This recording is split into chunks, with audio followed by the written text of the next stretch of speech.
नमस्कार सगळ्यांना, माझ्या यूट्यूब चॅनलमध्ये तुमचं पुन्हा एकदा स्वागत आहे. तर मी सरिता, देव तुमच्या सगळ्या इच्छा पूर्ण करू. चला तर मग आम्ही नागपंचमीला काहीच बनवलेलं नव्हतं, शिवाय आम्ही करंज्या वगैरे काहीच बनवलेलं ना, लाडू बनवले. तर मग काय, मुलगा तर हैराण करणारच ना. मग काय ठरवलं पोळ्याच्या वेळेस आपण बनवायचं. मग पोळ्याच्या वेळेस बनवायचं होतं, तर काय बनवू विचारच, पटकन काहीतरी बनलं पाहिजे असं काहीतरी म्हणजे ठरवलं. कारण इकडे बाळाला बघा आणि स्वतःच कामं करा आणि स्वतःच बनवा. तर मग घेतली होती, किस आणायला लावला होता 1 पाव. त्या किसाचे लाडू बनवायचं ठरवलं होतं. तर तूप टाकलं कढईमध्ये, त्याच्यानंतर त्याला छान असं भाजून घेतलं. आता थोडंसं हे जळलं ना, तर खरंच छान झालं जळलं तर, कारण की याच्यामुळे जो कलर आला आहे लाडवाला तो छान आला.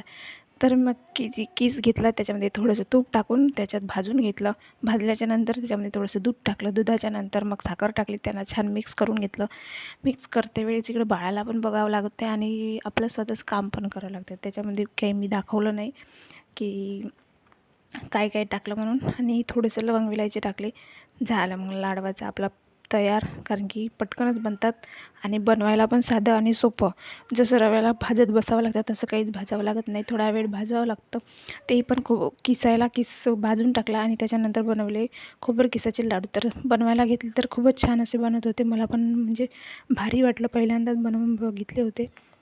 तर छान असे बनले. गरम गरम बांधून घ्यावे लागतात, हाताला थोडंसं लासत होतं. तर बनवून घेत होते. इकडे बाळाला पण झोका देत होते. बघू शकता दोरी पण आहे पाळण्याची आणि इकडे बनवणं पण चालू आहे. बनवून घेतले लाडू आणि झाले आमचे लाडू तयार. खूपच छान झाले. एकही असा फुटला नाही किंवा काही झाला नाही आणि 4 ते 5 दिवस छान असे राहतात. पोळ्याच्या आदल्या दिवशी बनवले, कारण नागपंचमीला काहीच बनवले नव्हते. बघू शकता छान झाले. आणि त्याच्यानंतर फोडून पण बघितलं तर खरंच 4 ते 5 दिवस छान असे टिकतात. चला मग, आवडल्यास व्हिडिओ लाईक करा, सबस्क्राईब करा. Bye bye.